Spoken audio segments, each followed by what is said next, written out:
Pabiyahe tayo kay Lalamove ngayon na top box na yung gamit natin. Hindi muna tayo gagamit ng lalabag ngayon. Saka titignan natin kung makakapalag pa rin yung account natin. Kahit 4 lang yung rating natin. Dito kasi kay Lalamove, palakasan na account dito eh. Priority booking. Kung hindi ngayon ang panahon na para sa iyo. Talo! Unang swipe natin, leave disorder kaagad. Hirap naman ng ganito. Poor rating lang tayo. Nakakaawa naman ta account natin. Aga pa naman eh. Posibleng di tayo makakaagaw ng booking yan hanggang mamaya. Nakakatamad tuloy bumiyahe dito kay Lalamove. Lang yung Lalamove te. Pabor kasi lagi si Lala sa mga customer natin eh. Kawawa lagi sa kanya mga tinatawag niyang partner driver eh. Kaya lang din kaya papabor to sa mga rider niya. Okay naman si Lalamove eh. Sobrang daming booking, non-stop yung booking. Hindi na uubos, kaya talaga makakapili ka ng gusto mong booking. Kung saan mo gusto mag-deliver. Kaya lang katulad ng nangyari sa atin, naka 4 rating na lang tayo. Laging LTO na abot natin. Parang trip natin magbiyahe ng Panorte ngayon. Bali meron na tayong first booking mga paps. Pick up natin dito sa Marikina papuntang Malabon. So pick upin muna natin to. Tagal din natin nagantay doon eh. Hirap kasi pag mababa yung rating kay Lalamove eh. Hindi makasabay sa mga malalakas eh. Hindi katulad nung naka-fair account pa tayo. Talagang malakas yung makaagaw ng booking. Lalamove Lady Rider. Shoutout sa mga lady rider na bumabakbak sa kalsada. Sa Lalamove ba?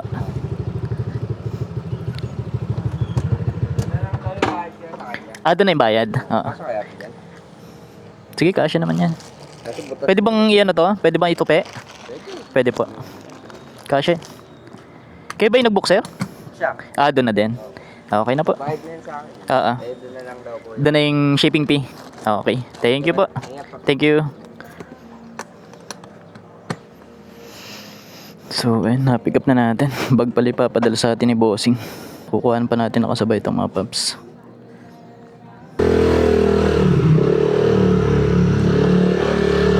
Try muna natin kumuha ng kasabay na ito dito. Hanap lang tayo mapupwestuhan mga paps. Yun, gaganda ng mga tambucho rito.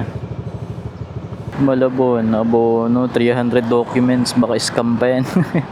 Kanina pa natin nakita yung booking niya, Project 6.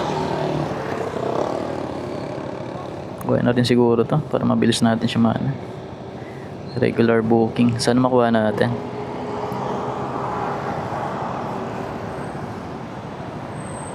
Kunin mo baby. Yun, kuha pa rin. Diba malakas pa rin pala kahit pa paano yung poor account natin eh. Ano ba to? Ba't pa ikot-ikot?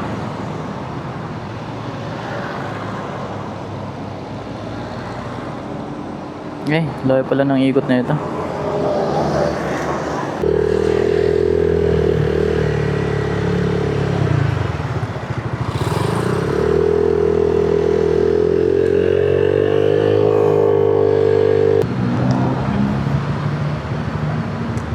Morning po.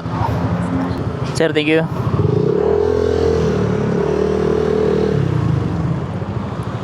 Maganda yung mga gantong village yung i-scan na lang yung ID mo, hindi mo na siya iiwan.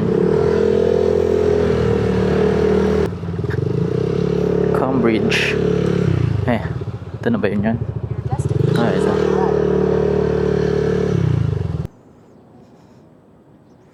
Arlene, Block 4. Great. Hello po, good morning po. Lalaw pick up po. Hindi dito na ako sa labas. Okay po, thank you po. Yung bayad ma'am doon na po? Dito na. 115. Maraming salamat po. Thank you. Buti na lang malilit lang yung mga pinapadala sa atin. Kasyang-kasya sa magandang top box natin ta.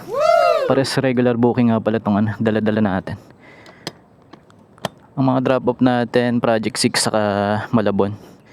So mauna tong Project 6 natin.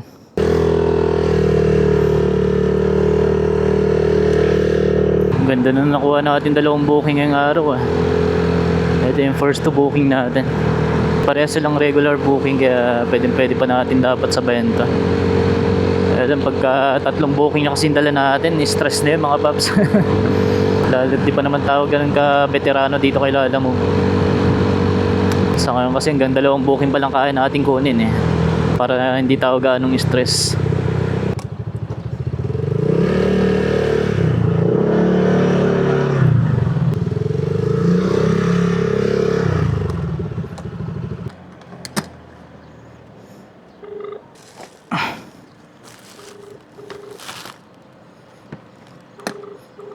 Amoy ulam to.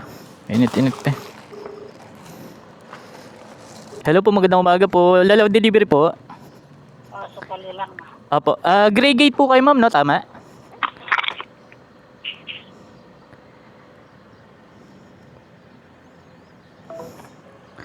Seven Ali. Ito yung number 7 eh.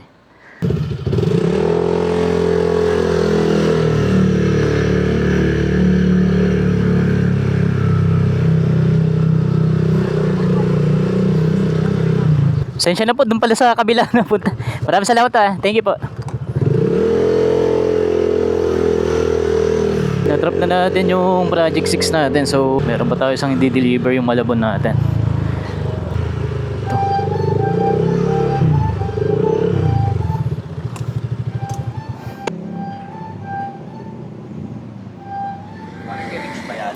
Opo.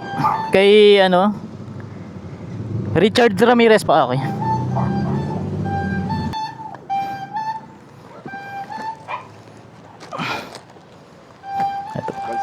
Opo, opo. Maraming salamat sir. Thank you po. 160 lang po. Okay, thank you po. Ayan, meron tayong 10 pesos na tip. Bait ni sir ah.